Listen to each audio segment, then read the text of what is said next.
morning. If I can. Just what are your thoughts on, we're seeing a lot of the high-frequency data suggests maybe a bit of a slowdown in pretty sort of home-based this morning. Slowdown? What kind of slowdown? I don't get that. Well, some of the small businesses are hiring less. They are using, Well, let's see what the numbers show when they're officially. What I want to point to, one of the best indicators, it's a real-time indicator, is the ISM reports. And you had a blowout number yesterday.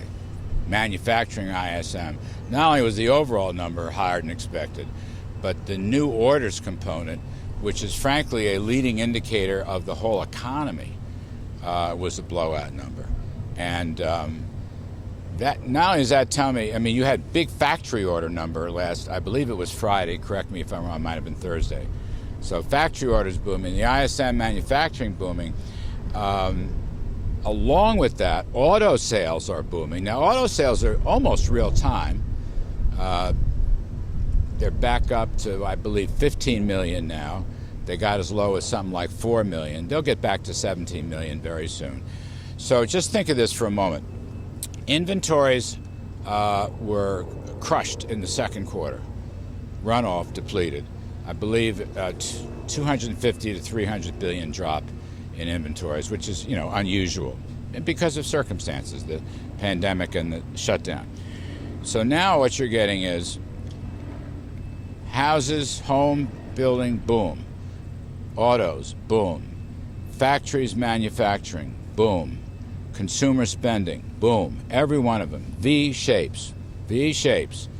That means inventories have to be rebuilt. The econ term is restocking. And that is going to add tremendous additional dimension to this recovery as inventories are built to meet the higher demands from all these sectors. Now, I will acknowledge, you're a good man, I will acknowledge the Apple Mobility Index is rising but slowing. I'll acknowledge that in the spirit of truth and virtue. But you know what? That's a seasonally adjusted number. I don't want to second guess it because I've used it. I wouldn't put too much weight on that. It's still, the trend is still up. And look, I've acknowledged because of the hot spots in the South and West, which, fortunately, prayerfully, are coming back down now. But there was some restraint on the recovery. I acknowledge that. Restaurants, I acknowledge that. But still, the weight of the evidence is very, very strong right now. And look, I don't want to, our job is not done. The pandemic, the virus is not over. There's a lot of hardship. I appreciate that. That's one reason why Secretary Mnuchin, Chief Meadows would love to see a targeted package to help in certain specific areas. But the overall story has had really a terrific turnaround. And you got the Atlanta Fed GDP Now model is showing, 29% in the third quarter. I've seen estimates in the private sector of 30% or higher. I've been staying with 20%. That's, I think, roughly the CBO number. But it's a good story. It may not be a perfect story. Given what we've gone through and given what we're still going through, it's awfully good. American economy is very resilient. And I will say this, President Trump is not going to raise taxes. And I do not understand why the other team continues to talk about a $4 trillion tax hike. It makes no sense to me coming out of this pandemic contraction. I don't care. You can be a supply side or a demand side or a Keynesian. You don't raise taxes at this point. You just don't. And where are the Keynesians now that we need them? It's kind of I don't want to forecast. I don't want to negotiate. How are negotiations going? Negotiations are taking place. A lot of conversations on a daily basis. And again, Secretary Mnuchin said, I think last night or this morning or something, I talked to him earlier this morning. But anyway, there's some areas of agreement, and there's some targeted areas that we think would be quite useful. Among them, I would put out there help to small business, extending the PPP, which was a terrific program, and is responsible for a lot of the gains in employment. I mean, we may have saved 50 million jobs. That's what some of the estimates show. Why not target some additional money for school openings? I mean, that would be a terrific thing. We're not going to target, another $1 trillion plus for state and local operations. That's a separate matter, nothing to do with COVID. We would target towards COVID-specific items in a small way. But look, kids and jobs, school openings, employment. Why not codify unemployment assistance? The president, employment. Why not codify unemployment assistance? The president has done it by executive order because the Democrats didn't. He was right. He took the initiative. And so now unemployment assistance will continue at the federal as well as the state level.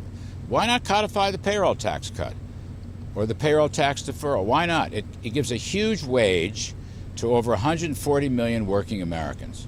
Why not? And why not put some reemployment bonuses in? So I'm just saying there are things. I don't want to go into details and specifics too much. Those are some general items that are being discussed. Kelly. Do you have any update on how many states are complying with that portion of the enhanced unemployment benefit that the states would be required to kick in, and that $400 level the president talked about, and the compliance? 300 federal, maybe 100. Yes. And any compliance on the payroll tax cut, because that's supposed to be beginning in September. Right. We just put the specs out on the payroll deferral, so I'll have to wait on that. I know, let me go tick, tick, tick. Labor Department, Secretary Scalia, I'm pretty sure we're into double-digit applications now for the new unemployment assistance. Yeah, double digits. My guess is the vast majority of states will go there. We made it easier, as you know. If they put in 100 before, that'll count to the 300, so that's a great thing. I don't have a hard count. You know what? I'll look for a hard count. I'll call Labor and see what they're looking at. But I believe Gene Scalia, I don't want to misquote him, he's a good friend of mine, he's a brilliant guy. I think he said we're into double digits now.